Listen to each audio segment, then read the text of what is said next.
Buenos días a todos. Bueno, pues en este entorno tan bonito que veis, os vamos a grabar un vídeo, una sesión, una pequeña charlita, porque los tiempos que estamos viviendo, bueno, son tiempos de incertidumbre y tiempos difíciles para todos. Y José, el dueño del centro de Pilates, pues pensó en hacer unos talleres complementarios para, bueno, pues aportar alguna información más y de utilidad a sus alumnos, ¿no? Como sabéis algunos, y quien no me conozca ahora me presentaré, bueno, yo soy Mabel Fernández, soy la instructora de Mindfulness que da talleres en el centro. Y bueno, pues la verdad que he aprovechado este confinamiento para escuchar muchas charlas, para estudiar mucho y para leer mucho. Y he pensado, o pensamos, en una cuestión que sale en todas las charlas, ¿no? Todos los psicólogos, especialistas en confinamiento, en incertidumbre, en tiempos de cambio drásticos como este que nos toca vivir a todos, pues siempre hay una recomendación que es común a todos, ¿no? Aparte del ejercicio físico, de establecer unas rutinas, en fin, un montón de cosas que habréis escuchado, siempre dicen que hagas técnicas de relajación y de meditación, ¿no? Y yo pensé, vale, hay un porcentaje de la población, no muy grande, que ya practica meditación. Mucha gente pues se ha acercado al yoga, se ha acercado al mindfulness y de alguna manera pueden desarrollarlo, pero hay muchas personas que por las circunstancias que sean jamás se han acercado a este tipo de disciplina y ahora todo el mundo recomienda que la gente practique meditación. Claro, meterse en YouTube a intentar aprender esto es un poco peligroso, ¿no? Porque hay mucha información muy confusa y algunas, vamos, yo cuando busco meditaciones en internet, pues me encuentro muchos tipos de meditaciones como muy espirituales que la gente no va a entender, ¿no? Entonces, como precisamente el mindfulness es una disciplina de meditación adaptada a nuestra sociedad, que nada tiene que ver con la espiritualidad, nada tiene que ver con ese tipo de prejuicio que todos tenemos a lo mejor cuando no conocemos estas disciplinas hacia la meditación, bueno, pues se nos ocurrió que hacer un taller, una pequeña charla cortita para daros unas píldoras para poder acercaros a la meditación a quien le apetezca porque crea que lo necesita o que le va a venir bien. Bueno, pues aquí estamos, ¿vale? Bueno, como te decía, mi nombre es Mamen Fernández, realmente yo soy ingeniero, no trabajo como instructora de mindfulness en mi profesión, sino que me dedico a la ingeniería, pero bueno, descubrí el mundo de la meditación, al igual que lo descubre mucha gente, pues porque me sentía muy estresada y un médico me lo recomendó, tenía una dolencia crónica, una migraña, provocada por el estrés y bueno, cuando alguien me recomendó que probase esto como alternativa a la medicación, me acerqué y descubrí un mundo que me sorprendió gratamente, ¿no? Entendí que la meditación tenía unos beneficios físicos y mentales brutales para mí y bueno, pues seguí estudiando hasta que he llegado a tener un título de instructor y a impartir lo que he aprendido porque es algo que me apasiona, he descubierto una nueva pasión en mí, ¿no? ¿Por qué hacemos esta charla en sí, vale? Llevamos un par de meses muy duros todos.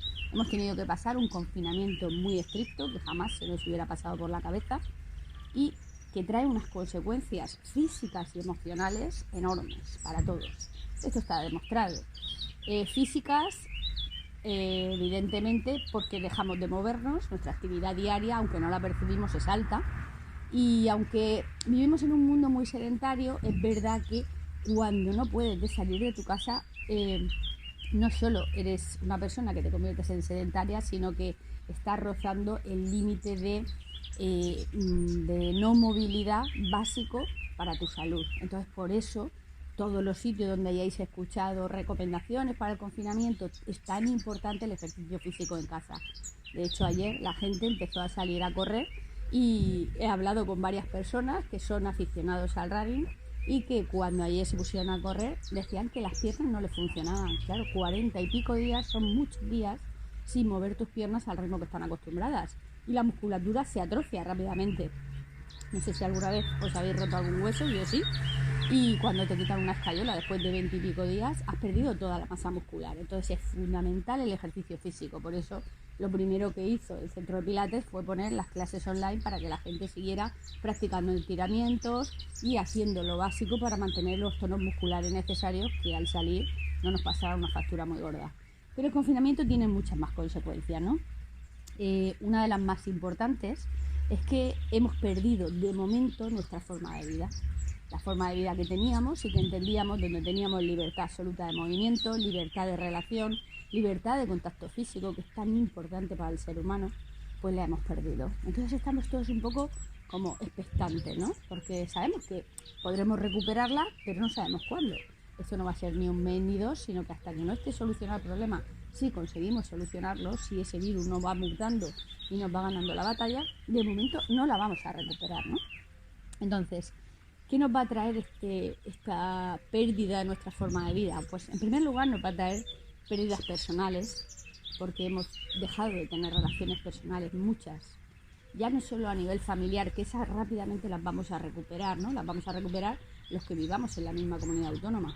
Pero la gente que tenga la familia fuera va a estar mucho tiempo sin poder ver a su familia.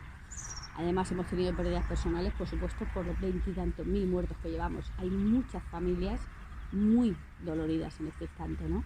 Y gente pues que ha estado enferma y que aunque se ha recuperado le van a quedar secuelas. Entonces tenemos pérdidas personales enormes. Por otro lado, pérdidas económicas. Esto aún no hemos saboreado lo que nos viene, pero nos viene una crisis enorme. Va a haber una bajada a nivel económico en general de todo el mundo. Y bueno, pues intentando todos arrimar el hombro, intentando adaptarnos a la nueva situación, pues iremos saliendo, pero esto ni va a ser fácil ni va a ser inmediato, ¿no? Y por otro lado, tenemos una amenaza en la calle, tenemos que vivir durante muchísimo tiempo con una amenaza real que es la pérdida de nuestra salud, porque el virus va a estar ahí fuera. Entonces, como va a estar ahí fuera, yo he estado 40 y pico días tranquilito en mi casa, seguro, encerrado, lejos del virus, bueno, con las incomodidades del no poder salir y no poder relacionarme, no poder trabajar bien, tal, pero he estado seguro. Pero ahora me tengo que ir a hacer mi vida, a trabajar, y el virus va a seguir fuera durante mucho tiempo y es un virus que amenaza mi salud física y la de mis seres queridos. Pues bien, esta es la situación que estamos viviendo. A ver, perdonad. Bien. Bueno, ¿cuál es nuestro objetivo en primer lugar en esta situación de pandemia? Pues como muy bien habéis oído, bueno, hacen unas comparaciones muy exageradas, ¿no? Los medios de comunicación que decían que esto es como una guerra. Realmente no es como una guerra. Nadie ha destruido nuestras casas, nadie se ha sentido amenazado porque le caigan bombas, no nos hemos tenido que refugiar en sótanos para que no destrocen nuestro cuerpo. Realmente esto no es una guerra y cuando salgamos nuestra ciudad va a estar intacta. Pero es verdad que a nivel humano las consecuencias sí son parecidas a las de una guerra, porque el objetivo que tú tienes que tener en primer lugar para salir de esta pandemia es la supervivencia. ¿Cuál es el objetivo de que nos hayamos confinado? No enfermarnos para que no muera más gente. Con lo cual, el objetivo sí es la supervivencia y eso lo tenemos que tener claro. No podemos perder el norte. Entonces, sobrevive el que mejor se adapta a las situaciones. La supervivencia no se trata de esconderte. La supervivencia no se trata de vivir en pánico constante. Se trata de adaptarte a la situación que tienes en la calle y poder vivir a pesar de esa amenaza. ¿Vale? No perder la salud en ese sentido.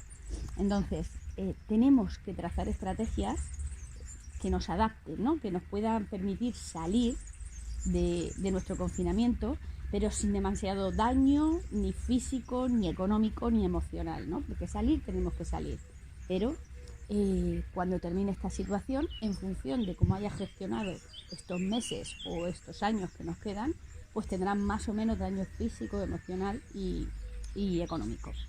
Entonces, las estrategias físicas que debemos de trazar para poder sobrevivir a esta situación de pandemia, bueno, pues es, en primer lugar, establecer una rutina de higiene. Tú tienes que vivir seguro y para vivir seguro hasta ahora el que nos confinaran era porque habíamos estado todos expuestos a este virus, pero sin ninguna protección, sin ningún conocimiento al respecto. Lo oíamos, estaba lejos, nos decían que venía, tal, pero nadie se protegía, ¿no? O muy poco nos protegíamos. Entonces ahora ya hemos aprendido todo del virus. Ya sabemos qué medidas de protección mínimas tenemos que establecer, como la distancia de seguridad, como los EPIs personales y como las normas de higiene que nos han establecido para que por lo menos, aunque te tengas que relacionar con el mundo que te rodea, pues puedas hacerlo de forma segura y sentirte tranquilo porque la probabilidad de contagio es mínima si utilizas esos medios de protección. Entonces, una estrategia de establecer rutinas de higiene, utilización de EPIs y concienciar a tu entorno para que lo haga, para que lo cumpla todo a rajatabla, porque los que convivimos con niños o con adolescentes, pues bueno, ellos tienen menos conciencia de los peligros que les rodean y de las consecuencias, y hay que hacer un trabajo muy calmado y muy de concienciación para que todos, los niños lo bueno que tienen es que se adaptan a todo mucho mejor que los adultos. Entonces, como se adaptan a todo, es cuestión de que lo entiendan. Cuando lo entiendan, lo van a adoptar. Pero hay que hacer un trabajo con paciencia, con cariño, e intentar inculcarles esos medios de higiene que a lo mejor son para siempre, es que no lo sabemos, ¿no? Pero de momento tenemos que vivir así.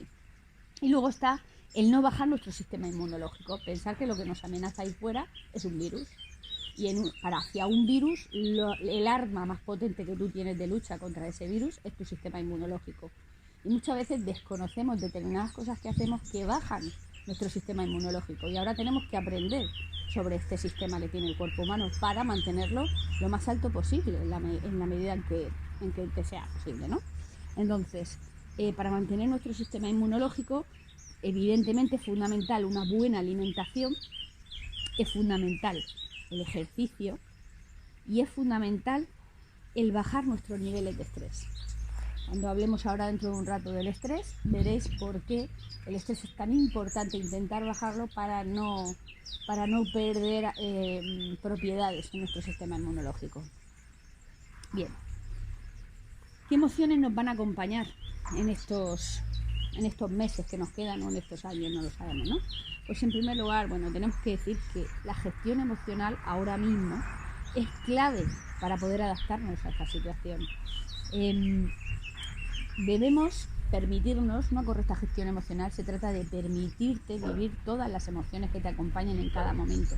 El ser humano es un especialista en no vivir sus emociones, así nos han educado y así nos han enseñado a trabajar. Por eso ahora se le está dando la vuelta en el mundo de la psicología, y la gestión correcta, la gestión emocional, la inteligencia emocional, desde pequeños ya se la están enseñando a los niños, pero la gente de nuestra generación lleva una gestión emocional pésima porque nos han enseñado a no vivirlas, a contenerlas, a evadirlas, ¿no? Pues ahora es fundamental que quien no sepa sobre esto lea, investigue, escuche charlas, pero que empiece a trabajarse una correcta gestión emocional, porque cuando no nos trabajamos las emociones son un estado pasajero del cuerpo que producen unas sensaciones físicas, ¿no? Unas reacciones psicobiológicas en nuestro cuerpo, y que en cada momento se producen las que corresponden. Si uno está triste, produce unos bioquímicos en el cuerpo que te ayudan a gestionar esa tristeza y en pocos minutos pues se alivia. Pero si uno no se permite vivir las emociones, se quedan ahí enganchadas y esos bioquímicos se quedan ahí dando vueltas en tu cuerpo y te hacen muchísimo daño. Entonces, la correcta gestión emocional ahora mismo es fundamental. Además, es una época donde nuestros niveles de convivencia con nuestra familia han aumentado muchísimo. Tenemos que estar muchas más horas juntos con nuestra pareja, con nuestros hijos. Si tú no haces una correcta gestión emocional, las emociones que se van acumulando son como una bomba. Se va llenando, se va llenando, se va llenando ese barril de pólvora, ¿no? Y en un momento dado, sin tener sentido, de una manera desmesurada y desproporcionada, explota por lo que sea, y entonces vomitas todas esas emociones acumuladas con quien menos se lo merece, en el momento menos oportuno, y lo que va a producir es que en nuestra casa, que es nuestro sitio de seguridad, ¿no? Donde nos sentimos tranquilos, donde nos sentimos cómodos, es donde vamos a explosionar esas emociones contenidas. Entonces, la generación de conflictos va a ser mucho mayor si no hacemos una correcta gestión emocional. Con lo cual, además, tenemos que tener en cuenta que una de las emociones más importantes con las que vamos a vivir ahora, indudablemente, es el miedo. Y el miedo es una emoción que hay que gestionar sí o sí, porque es una emoción que puede ser a la larga muy dañina para ti. El miedo nos va a acompañar porque tenemos miedo a enfermar o a que enferme uno de nuestros seres queridos. Ese es el principal miedo que vamos a tener. Además, vamos a tener miedo a perder el trabajo o a perder nuestro nivel económico. Habrá muchísimas personas que están en una situación de incertidumbre absoluta, en el paro, en un ERTE, y no saben si van a recuperar su trabajo o no, si su negocio va a cerrar, si van a tener clientes para poder afrontar los gastos generales de su negocio, con lo cual ahora mismo el miedo a perder tu economía es brutal, ¿no? Y aparte, tener en cuenta que debemos gestionarlo, porque el miedo, el primer efecto que va a producir es bloquearnos.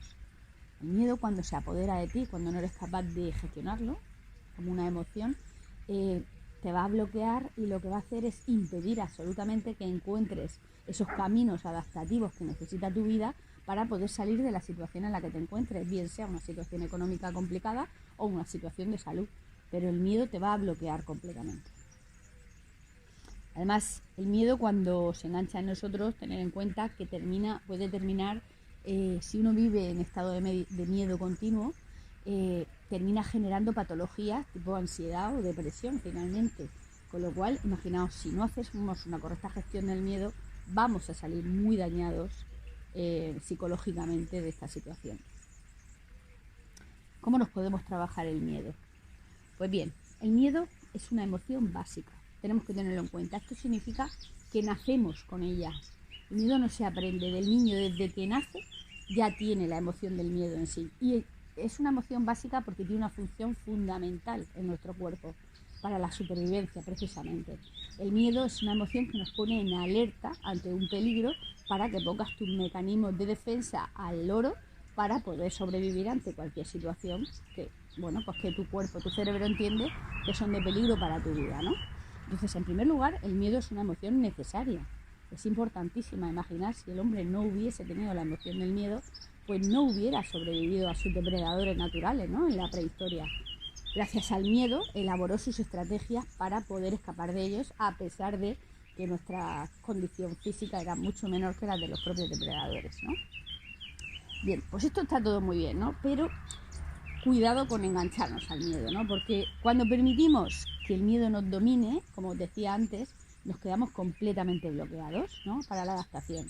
Y no vamos a encontrar una nueva forma de vivir en esta situación. Y la forma de vivir antigua ya no sirve. Tienes que restablecer tus estrategias de adaptación y aprender a vivir con esta pandemia. Si tú vives dominado por el miedo, que en caso extremo es el pánico, no vas a encontrar esos mecanismos de adaptación para la nueva vida que nos viene. Entonces, las estrategias físicas para trabajarnos el miedo son relajaciones que se hacen mediante la respiración. Hoy os enseñaré a hacer alguna técnica de respiración, aunque si vais a la clase de pilates la sabéis hacer, porque son las mismas que hace José, ¿vale? Luego, ejercicio físico, fundamental, porque el cerebro necesita el ejercicio físico. Los mecanismos cerebrales que trabajan en nuestro neocórtex prefrontal del cerebro, que es lo que nos diferencia de los animales, lo que es posible que aprendamos cosas nuevas, que seamos creativos, que tomemos decisiones. Esa parte necesita el ejercicio físico para funcionar al 100%.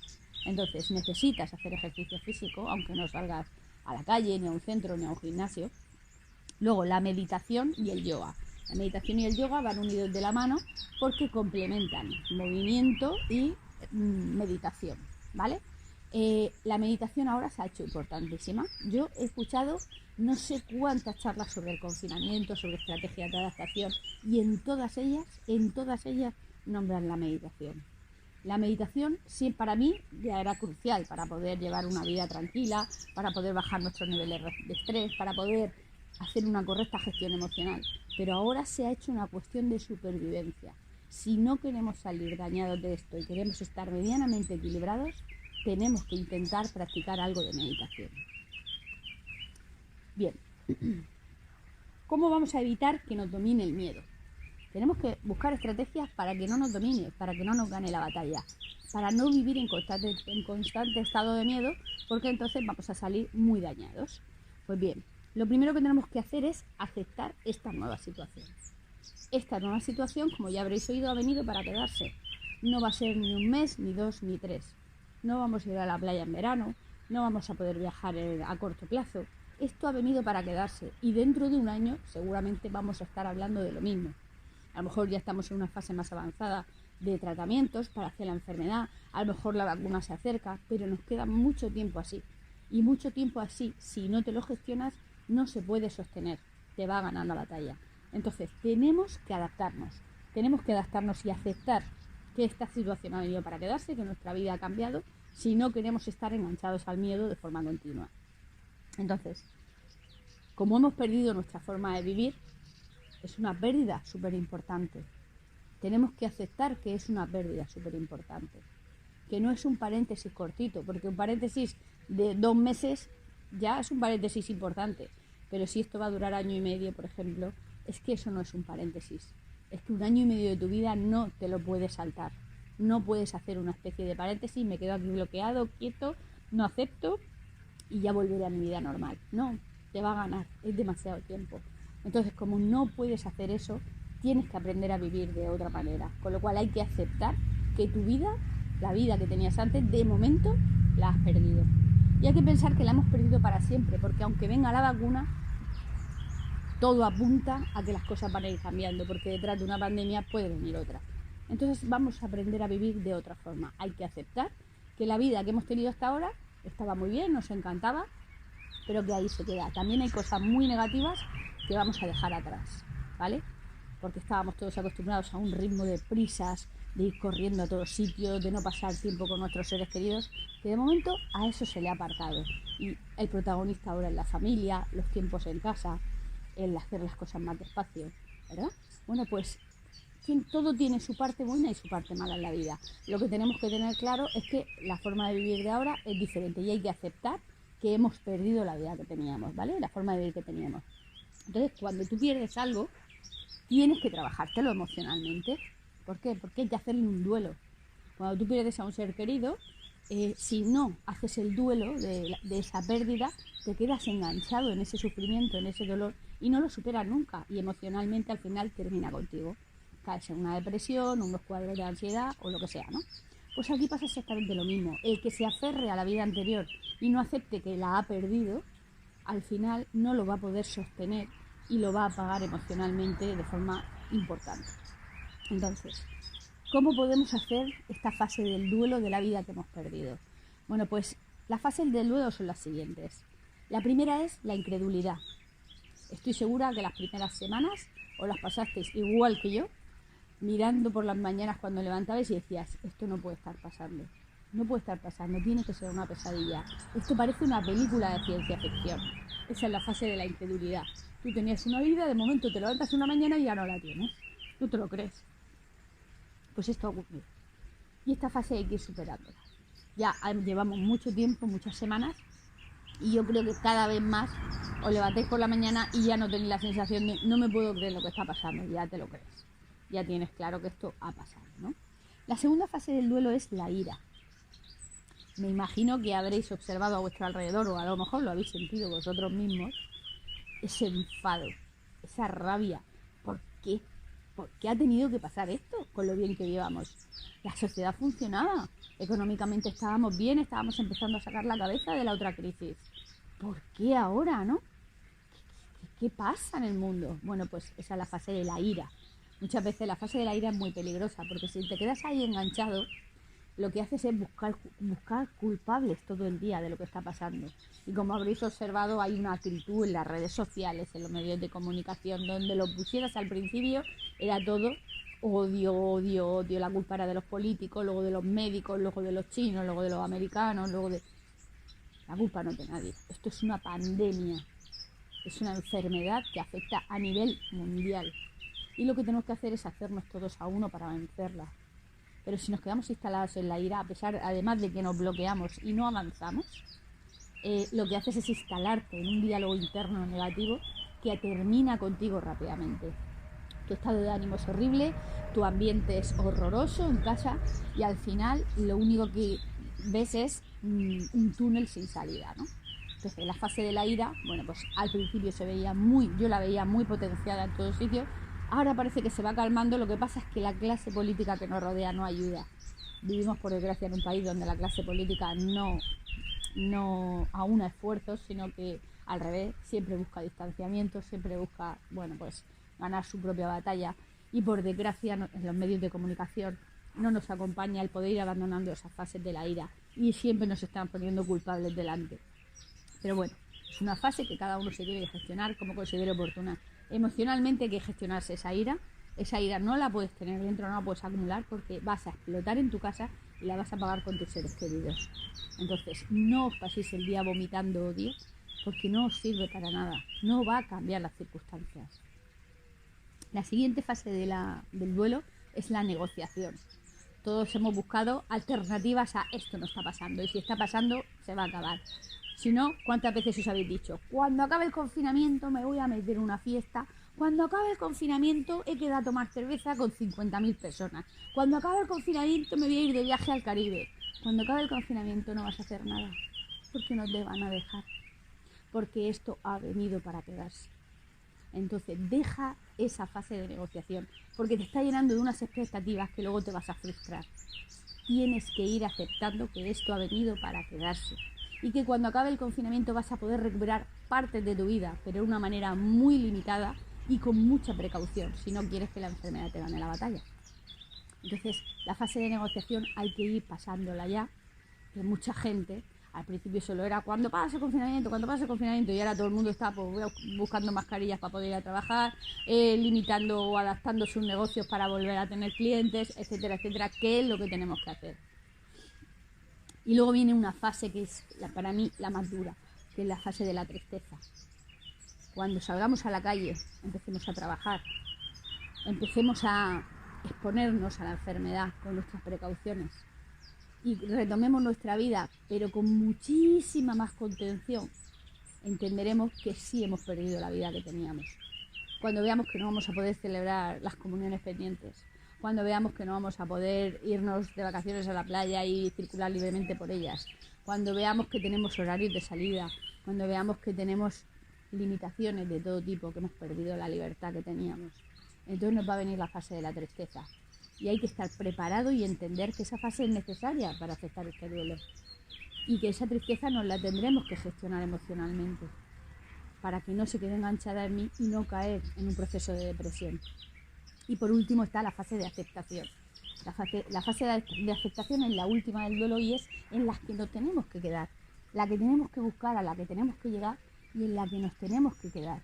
Porque cuando aceptemos nuestra nueva vida es cuando nuestra mente se va a abrir hacia los mecanismos adaptativos que necesitamos para poder vivir y salir airosos de esta situación, es decir, salir vivos. Entonces, esa fase de la aceptación es la que hay que buscar. Os vais a ver identificados a días, a ratos, porque la mente no es lineal, el estado de ánimo no es lineal, en todas las fases del duelo. Y a lo mejor hay un día que te levantes y dices, es que no me lo creo, es que estoy otra vez en la primera, ¿qué pasa? No pasa nada. Es que hay días que es normal que te venga otra vez la incredulidad. O hay días que estés enfadado con el mundo, que te venga la ira. Gestiona, te la tendrás que gestionar para no pagarlo con tus seres queridos.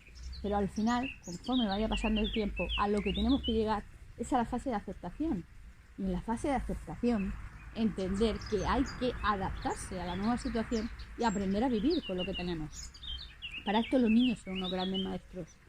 Los niños tienen unas fases cortísimas de incredulidad, casi que nada, se lo creen todo, son inocentes. De la ira, pues depende, una rabieta, pero les dura nada. Negociación, pues también la pasarán. Puede ser que la tristeza por la pérdida de, por ejemplo, no poder celebrar su cumpleaños, pero se les pasa con otra distracción. Y ellos son unos expertos en aceptación. Son expertos, entonces mirad a vuestros hijos, mirad a los que tengáis niños cerca, porque ellos saben aceptar las situaciones y no pasa nada y se adaptan fácilmente. Los adultos somos los que más nos resistimos, ¿vale? Porque a lo mejor nos ha costado mucho levantar un negocio y ahora ese negocio se tambalea. Y en vez de gastar mi energía y mis esfuerzos en adaptarme y en buscar la manera de que mi negocio funcione en esta nueva versión, si me paso el día lamentándome, lo que haré será arruinarme y no hacer nada. Porque estoy bloqueando a mi cerebro y a mi creatividad para poder buscar esas salidas, para que mi negocio vuelva a funcionar en una nueva versión. Bien. Bueno, pues en todas estas fases del duelo, las emociones que nos van a acompañar pues son emociones de tristeza, evidentemente, de miedo, de frustración, por esa negociación, por esas expectativas que nos creamos para cuando esto acabe, que no sabemos cuándo va a acabar o si va a acabar, y de rabia. de rabia porque tenemos la sensación de injusticia. Porque ¿qué he hecho yo para que me esté pasando esto tan horrible? Pero esto es la vida. ¿Qué hicieron nuestros abuelos para vivir una guerra? Nada. Entonces, cuando te toca vivir algo que además afecta a nivel mundial, esa sensación de injusticia es normal, pero es un desgaste de energía absurdo. Porque nadie tiene la culpa, no tienes que buscar culpables. Esto está aquí y lo que tienes que hacer es sobrevivir. Para hacer una correcta gestión de estas emociones, que son muy duras para que nos acompañen, nos van a acompañar durante mucho tiempo, pues bueno, la correcta gestión emocional que tienes que hacer es primero reconocer tu emoción. Es decir, yo os invito a que llevéis un diario, una libreta, donde podáis escribir qué sentís cada día. Porque ponerle nombre a las emociones, saber lo que estás sintiendo, te hace consciente de lo que estás pasando. Y entonces cuando te haces consciente de lo que estás pasando, eres capaz de profundizar un poco más en eso que te está pasando y poder tomar decisiones. Entonces lo primero, sentarme conmigo mismo, tranquilo, solo, y decir, ¿por qué hoy estoy enfadado con el mundo? ¿Qué emociones tengo? Tengo tristeza, tengo ira, las tengo todas. Escríbete sobre ello. ¿Qué me está pasando? ¿A qué le tengo miedo? ¿A por qué tengo tanta tristeza? ¿Qué he hecho tanto de menos? Escríbete y analiza por qué estás así cada día, ¿no? El día que tú no te encuentres bien. Luego, ¿qué me la está provocando? ¿Por qué tengo esta tristeza? Pues porque he hecho mucho de menos a mis hermanos que viven fuera. ¿Por qué tengo esta rabia, esta ira? Porque yo había hecho las cosas muy bien y mi negocio me va muy mal. Analízate qué te está provocando esa emoción y justifica que tu cuerpo se sienta así de mal. Que no es por nada, que siempre es por algo, ¿vale? Pero una vez que hayas analizado qué te está provocando esa emoción, hazte la siguiente pregunta. ¿Es real o es imaginado? Porque a veces sentimos un miedo atroz a perder nuestra economía. Atroz, ¿vale? Porque es que no paro de soñar que me arruino, que no tengo para comer, que me quitan la casa, que no tengo para pagar la hipoteca, que no sé qué. Y vivimos en una angustia permanente, pero aún no ha ocurrido. Está en mi imaginación. Y eso me tiene atrapado en un miedo atroz, en una tristeza horrible. Porque yo ya vivo, el problema de las emociones es que cuando te las imaginas, ya vives como si estuviera ocurriendo. Tu cuerpo no sabe distinguir si es verdad o es mentira. Cuando tu cerebro está imaginando una catástrofe, tu cuerpo se pone en modo catástrofe ya. Y está generando todos los bioquímicos que necesitas si ya estuvieras arruinado. Entonces te están machacando por dentro sin que aún haya ocurrido. Entonces cuando escribas sobre cada emoción, di qué me la está provocando. ¿Y es ya una realidad o me la estoy imaginando? A lo mejor ya es una realidad. Pues sea lo que sea real o sea imaginado, a partir de ahí toma decisiones. Es decir, si mi negocio está arruinado, lo he intentado, me he intentado adaptar, lo que sea, ¿no? Pero es una realidad, mi economía se va abajo, toma decisiones. Cierra tu negocio y reinvéntate. Busca trabajo, lo que sea. Y si es imaginado, no, es que vivo con una angustia porque no me va a funcionar, ten en cuenta que es imaginado. Y como es imaginado, lo primero que te tienes que quitar es eso de la cabeza. ¿Por qué? Porque te va a limitar a encontrar caminos de solución para ese negocio. Te estás atrapando en el miedo y estás bloqueando a tu cerebro para ser creativo y para encontrar la forma de adaptarte a la nueva situación. Esa es la correcta gestión de las emociones que tienes que hacer. Y si tú solo ves que no puedes, entonces tienes que acudir a un profesional, que para eso están. Los profesionales nos orientan muchísimo a la hora de gestionar esos estados emocionales que nos tienen ahí enganchados todo el día y que pueden acabar con toda nuestra estabilidad económica y personal. Bien, vamos a ir ya un poco a ver el mindfulness. Mirar, en una correcta gestión de tu equilibrio, es decir, en una situación tan difícil como la que nos está tocando vivir, el ejercicio físico es fundamental, la alimentación es fundamental, no os malalimentéis, no improviséis con la alimentación, ahora más que nunca os tenéis que cuidar para cuidar vuestro sistema inmunitario. El sueño es fundamental, vuestra calidad de sueño tiene que ser buena, tenéis que hacer rutinas, tenéis que dormir un mínimo de 7 horas. Y luego están los espacios de silencio. Los espacios de silencio, como ahora explicaré, son fundamentales para que tu cerebro sea capaz de parar esas rumiaciones, esas preocupaciones en bucle que tenemos todos por culpa del miedo, y que puede hacer que tu cuerpo se regenere y pare de generar todos esos bioquímicos que las emociones imaginadas te van a traer. La meditación es fundamental para parar tu cabeza durante unos minutos al día y parar toda esa generación de bioquímicos que los estresores te provocan, ¿vale? Y que tu cuerpo no esté descompensado continuamente. Entonces, ¿qué es mindfulness en sí? Mira, es una técnica de meditación diseñada y adaptada a nuestra sociedad occidental para bajar nuestros niveles de estrés.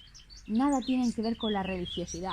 Es verdad que está copiada de las técnicas de meditación budista, por eso muchas veces veis mindfulness y veis dibujado un budista, veis dibujado un monje, pero porque están copiadas de esas técnicas meditativas, pero están apartadas todas las connotaciones religiosas. Es una técnica de meditación adaptada a nuestro sistema de vida. Y luego, ¿por qué funciona? Quiero hablaros un poco de por qué funciona la meditación. Esto de la meditación, ¿que es una moda? ¿Es una cosa de modernos? No, mirad, el mindfulness lleva unos casi 50 años en Estados Unidos. A Europa ha llegado hace muy pocos años, pero en Estados Unidos lleva muchísimos años desarrollándose. Lo desarrollaron una serie una serie de médicos en una clínica de Massachusetts que trataban enfermedades asociadas al estrés, pero que su gran frustración era que encontraban tratamientos paliativos para los efectos del estrés. Es decir, al migrañoso, pues tratamientos para la migraña; al que tenía colon irritable, pues tratamiento para el colon irritable; a la gente que tenía dolor de estómago o gastritis crónica, pues su medicación para la gastritis crónica. Pero no resolvían el foco del problema, no resolvían el estrés. Entonces, bueno, pues fueron diseñando poco a poco estas técnicas y, bueno, vieron, y lo más importante, demostraron científicamente por qué funcionan. Entonces voy a meteros un poco en el tema. Lo primero que tenemos que tener en cuenta es que nuestro cerebro tiene un sistema de funcionamiento que por un lado es muy bueno, pero por otro lado es muy perjudicial. Es lo que se llama el piloto automático. El piloto automático del cerebro nos permite que cuando aprendemos una tarea a base de repetición, el cerebro, que es más listo que el hambre, va grabando sus circuitos para poder hacer esa tarea y lo puede automatizar. ¿Qué consigue con eso? Pues que cada vez que tú vayas a realizar esa acción, ya al principio requieres mucha energía para poder hacerla, pero poco a poco, conforme vas aprendiendo y automatizándolo, el desgaste de energía es mínimo y así cumple su función, que es que tú sobrevivas el mayor tiempo posible. Es decir, menos energía gasto, más tiempo sobrevivo. Perfecto. Por eso, si veis a un niño que está empezando a aprender a andar, veis que va ahí con los 5 sentidos para no caerse, el equilibrio, los pasitos. Y cuando ves andar a un adulto, el adulto no tiene que pensar cómo anda, lo ha automatizado completamente. Bien, esto en principio está muy bien, porque ya os digo, nos ahorra mucha energía y hace que sobrevivamos más tiempo. El problema es que vamos automatizando todo lo que aprendemos. Si os fijáis, los que conducís, o a veces cogéis el coche para ir al trabajo y como todos los días hacéis el mismo camino, hay días que llegas al trabajo y no sabes ni cómo has llegado ni por qué calles has pasado. Parece que el coche ha ido solo, tú has ido en tus cosas. ¿Qué hace el cerebro? Cuando sabe hacer algo lo hace de forma automática y él divaga libremente. No está centrado en la tarea. Entonces, bueno, pues cuando el cerebro divaga libremente, está en dos sitios. Está o en el pasado o en el futuro. Lo que no está es en la tarea, en el presente. Entonces, cuando divaga libremente, el problema es que como el cerebro siempre está intentando protegerte, divaga hacia las zonas donde piensa que puede haber ahí algo malo, algún peligro, algún miedo. Entonces, si vas al pasado, te vas a ir a situaciones que te han hecho sufrir, dolorosas, que no has superado y que te tienen ahí siempre con un sufrimiento que esos recuerdos nunca te van a hacer sentir bien.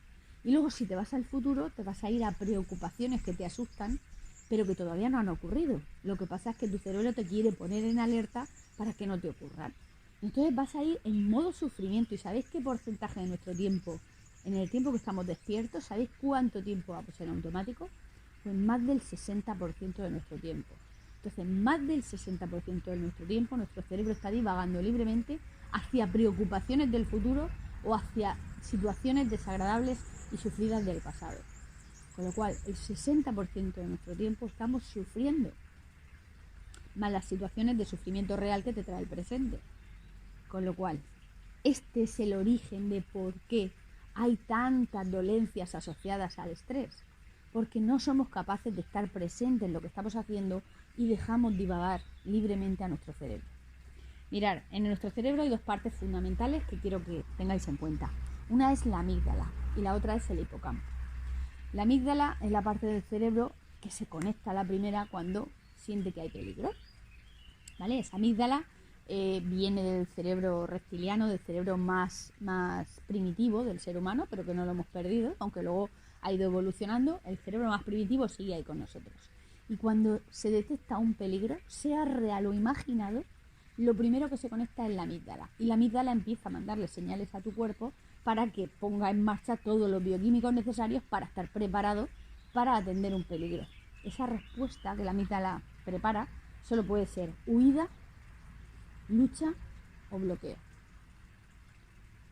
Si yo estoy en automático el 60 y pico % de mi tiempo y estoy en situaciones del pasado que me hacen sufrir o en preocupaciones del futuro que no existen, pero que yo no lo distingo porque mi cerebro cree que son reales al imaginarlas, estoy en lucha, huida o bloqueo.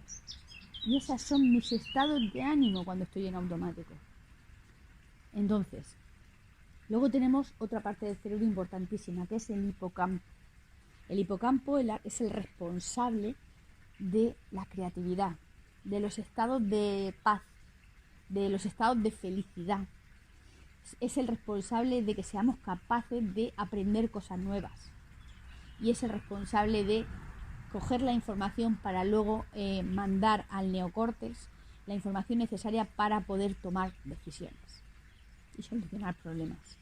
Bueno, pues estos científicos de Massachusetts que crearon el mindfulness demostraron científicamente que la gente que meditaba, es decir, los budistas, los monjes budistas a los que se le hicieron muchísimas pruebas, tenían la amígdala más reducida que nosotros, la reactiva, la del peligro, y el hipocampo mucho más ampliado.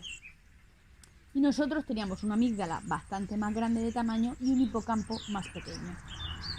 Y además esto se confronta con que se acababa de descubrir hacía muy pocos años que el cerebro tiene una cualidad que se llama la neuroplasticidad.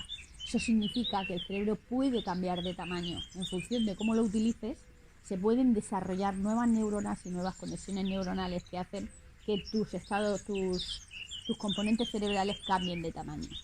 Con lo cual, lo que demostraron fue que, trajeron las técnicas meditativas de los budistas, las implantaron en su clínica de enfermos crónicos por enfermedades asociadas al estrés y vieron que tras 8 semanas de meditación, la amígdala de aquellos enfermos había empezado a disminuir de tamaño y el hipocampo había empezado a crecer. Por eso la meditación funciona. Por eso la gente que empieza a practicar meditación empieza a sentirse mejor, empieza a ser menos reactiva, empieza a bajar sus niveles de estrés y además se siente bastante mejor con la vida que tiene. Esa es la explicación científica de por qué la meditación funciona. Entonces, el estrés es un proceso, tenemos que entenderlo, es un proceso bioquímico, es un proceso necesario que nos hace adaptarnos a las situaciones del entorno, a las situaciones cambiantes. Pero tenemos dos tipos de estrés fundamentales. Está el estrés positivo y el estrés negativo.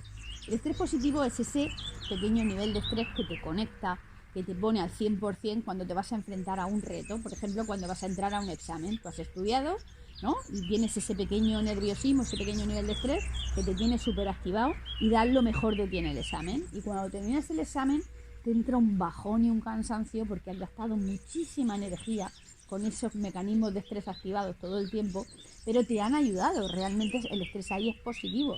Te ha ayudado a estar al 100% y a sacar todos tus conocimientos.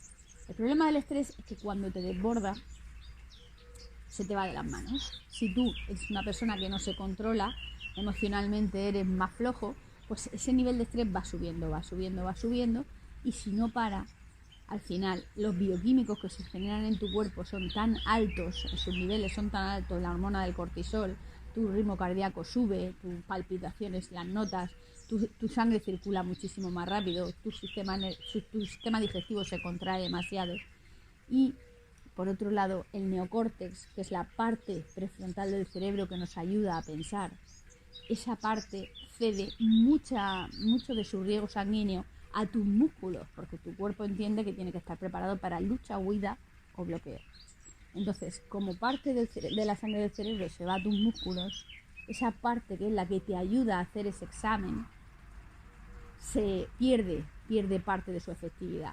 Y eso es lo que pasa cuando una persona se estresa demasiado y en una situación de reto tipo un examen, una reunión importante, una presentación, se queda completamente en blanco. No significa que no estuviera preparado, significa que el estrés le ha ganado la batalla y su parte prefrontal del cerebro ha desconectado y se queda completamente en blanco, se ha bloqueado. Bien, pues tenemos que tener en cuenta que el estrés es muy dañino y que si o bien nos supera, nos desborda porque nos estresamos demasiado por culpa de que estemos enganchados al miedo o que tengamos una situación económica que nos bloquee completamente o bueno, pues por las circunstancias que sean, el estrés nos va a ganar la batalla. Pero además tenemos que tener en cuenta que el estrés negativo también es un pequeño grado de estrés todos los días.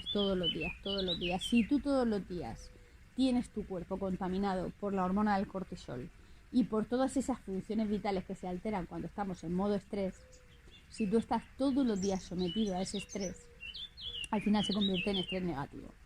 Porque tu cuerpo no está preparado para tener todo el día conectados los sistemas que se tienen que conectar cuando algo te acecha, cuando un peligro te acecha. ¿Vale? Entonces, una de las formas más importantes que tenemos de parar esos niveles de estrés es la meditación. Los efectos principales del estrés en continuo, todos los días, los efectos que tienen en nuestro cuerpo son: no hacemos una correcta digestión, y cuando no hacemos una correcta digestión, un día no pasa nada, una semana ya estás incómodo, pero cuando llevas 20 años trabajando, sometido a un nivel muy alto de estrés, sin hacer una correcta digestión, la enfermedad en el aparato digestivo está garantizada. Por eso enfermedades como el colon irritable están en alza. El cáncer de colon, ni os cuento, es el número 1 ahora mismo. Después del cáncer de mama está el cáncer de colon. Y es por culpa del estrés. Influye la mala alimentación, mal estilo de vida y el estrés. Porque el no hacer una correcta digestión, al final tu sistema digestivo se resiente después de unos cuantos años. Luego dificulta nuestra capacidad para aprender habilidades porque, como os decía, parte del riego sanguíneo del cerebro prefrontal se está yendo todo el día a la musculatura para atender a esa situación de peligro y tu cerebro no está funcionando al 100%. Evidentemente, también limita nuestra vida sexual porque el cerebro entiende que si tú estás en una situación de peligro, pues no es momento de reproducirte. Y por eso mucha gente tiene muchos problemas a nivel sexual cuando están sometidos a niveles continuos de estrés. Y luego, como os decía, tenemos un exceso de cortisol en sangre. La hormona del estrés, que es el cortisol, bueno, pues tiene consecuencias, ¿no? Si tenemos un exceso de cortisol de forma continua en nuestra sangre, como son enfermedades cardiovasculares y como son enfermedades digestivas. Y por supuesto, una de las consecuencias más graves de estar en un estrés continuo es que se baja nuestro sistema inmunológico.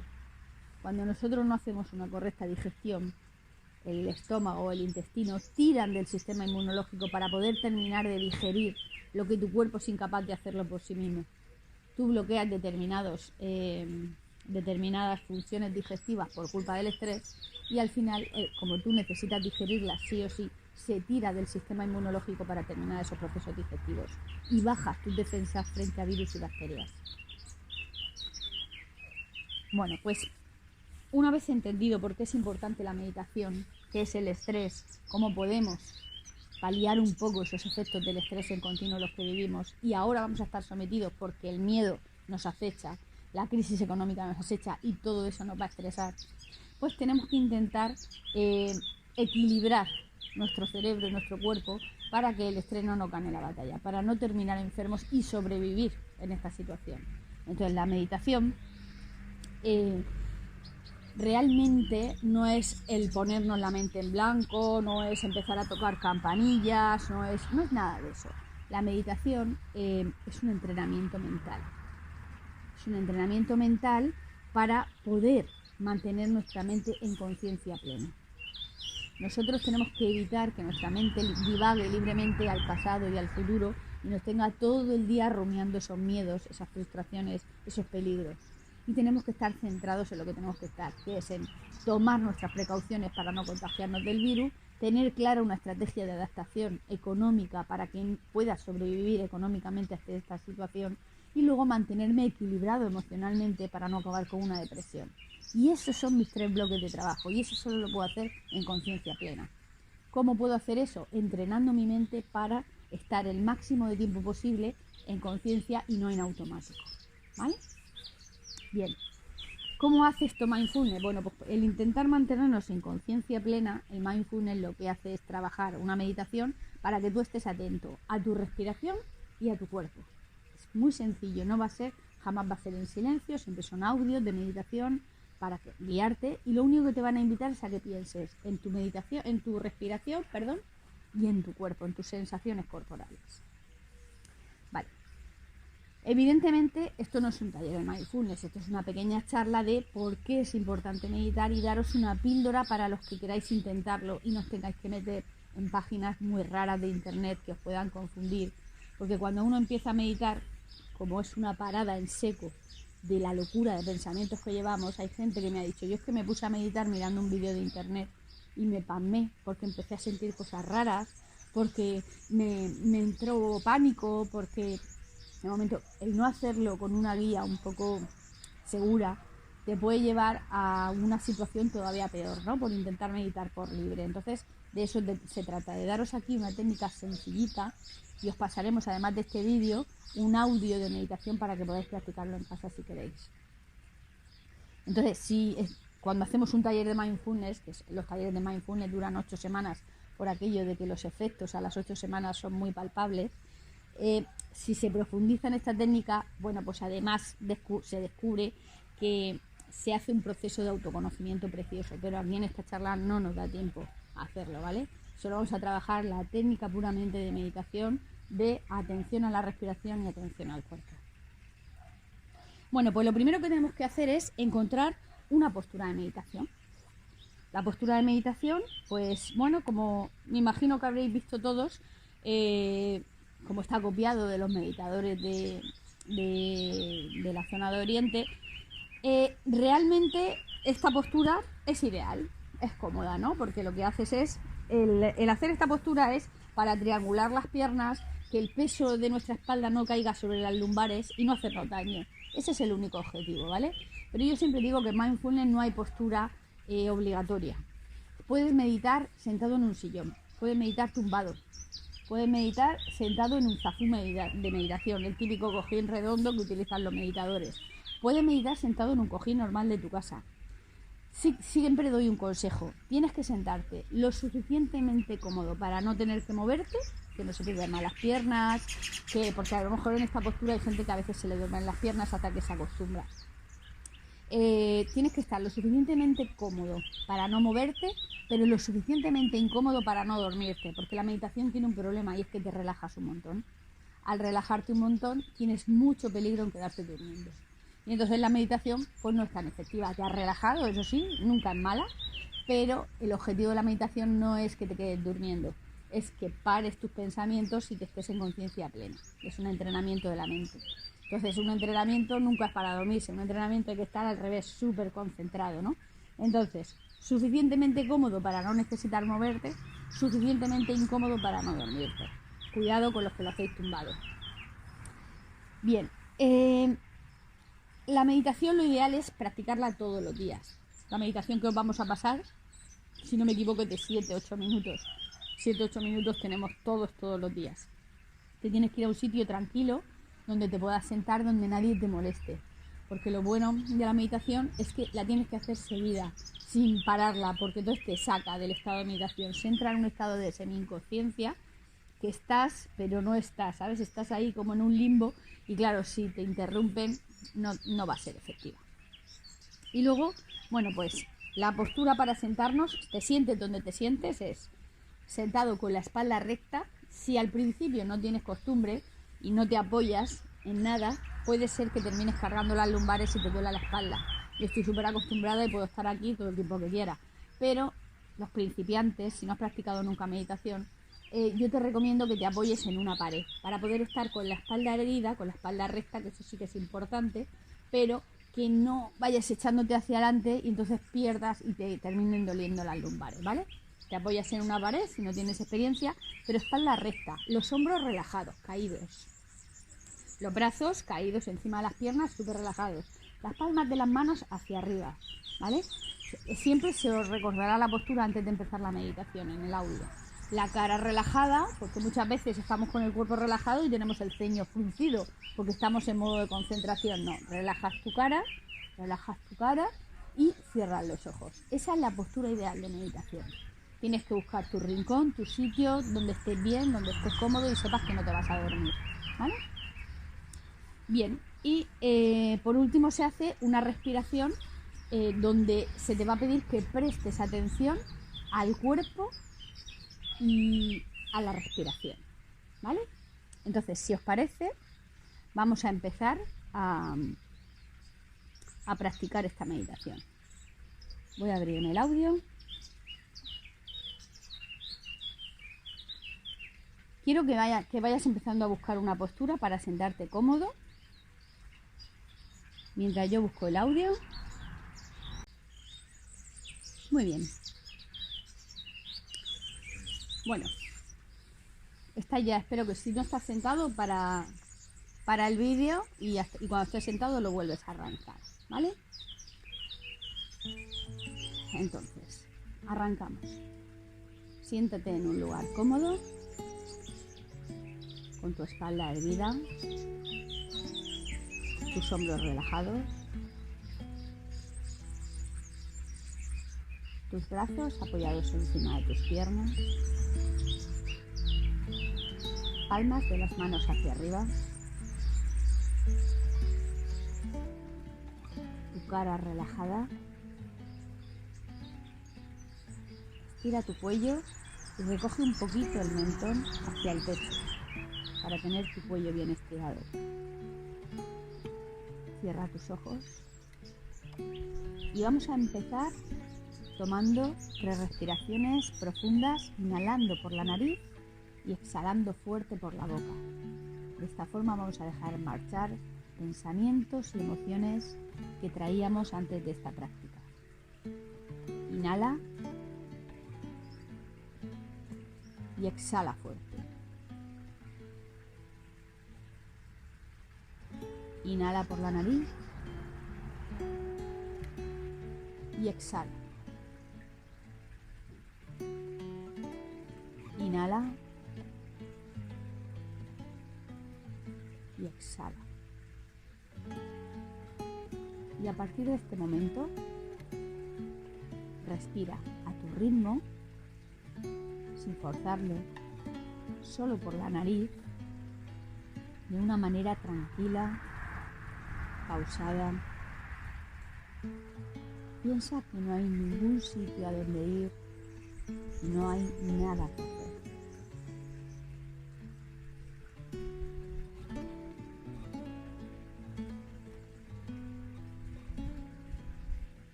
Ahora quiero que focalices tu atención en la respiración. Piensa cómo el aire entra por tu nariz, cómo se expande suavemente por tu cuerpo y cómo sale de él. Acompaña al aire entrando, expandiéndose y saliendo de él. Como si pudieras flotar en el aire. Acompáñalo con tu mente. En la inhalación y en la exhalación.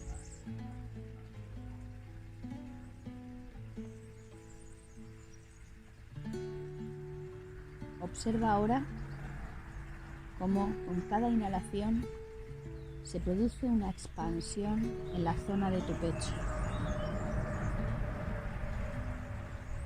Al inhalar, tu pecho se expande y al exhalar se contrae. Observa ese movimiento de tu pecho con cada respiración.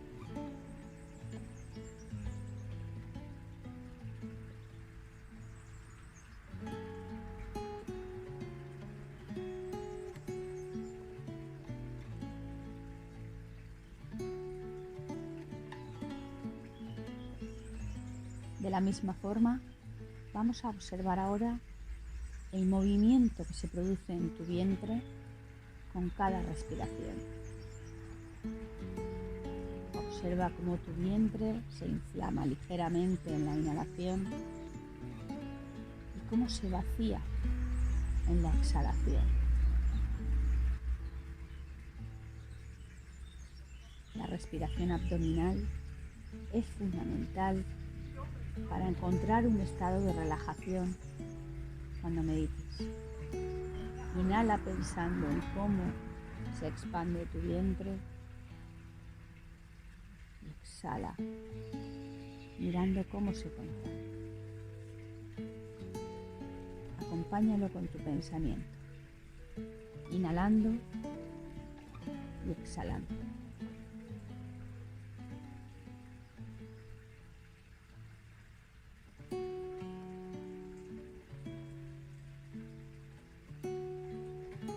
Ahora quiero que pienses en tu cuerpo.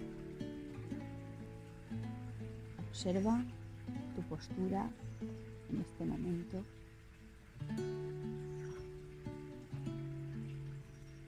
Hazte consciente del espacio que ocupas en la habitación donde estás. Hazte consciente de tu temperatura, de tu peso.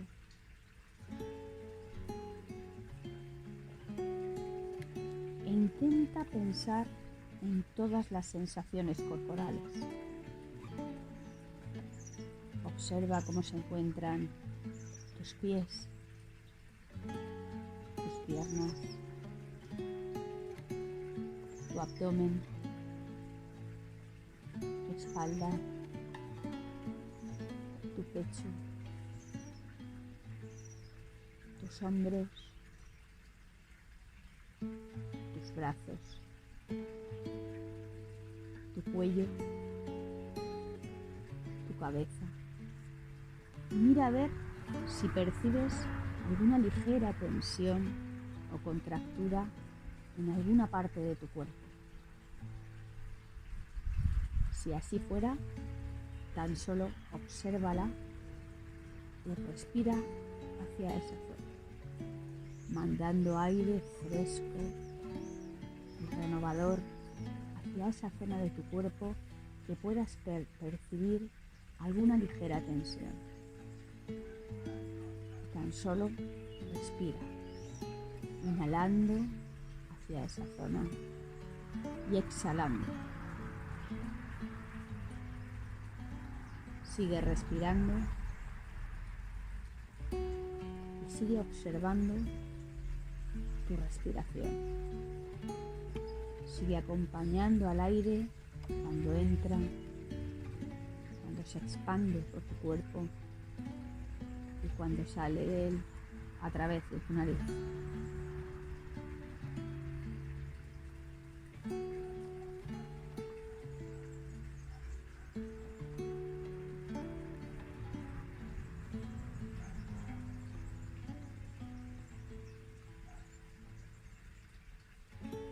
Inhala y exhala y hazte consciente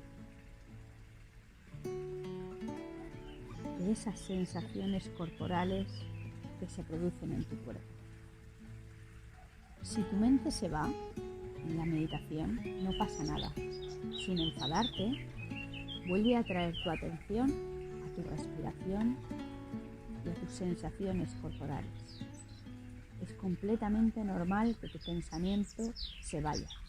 El ejercicio consiste en volverlo a traer hacia lo que nos interesa, que es nuestra respiración y nuestras sensaciones corporales.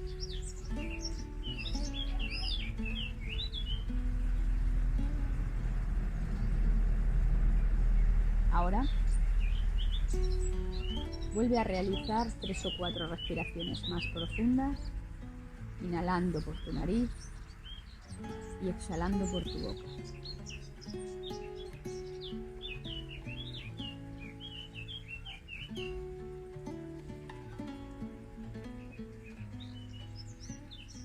Empieza a movilizar los dedos de tus pies, los dedos de tus manos. Y cuando sientas que estás preparado, puedes ir abriendo tus ojos y agradece este instante que te has dedicado.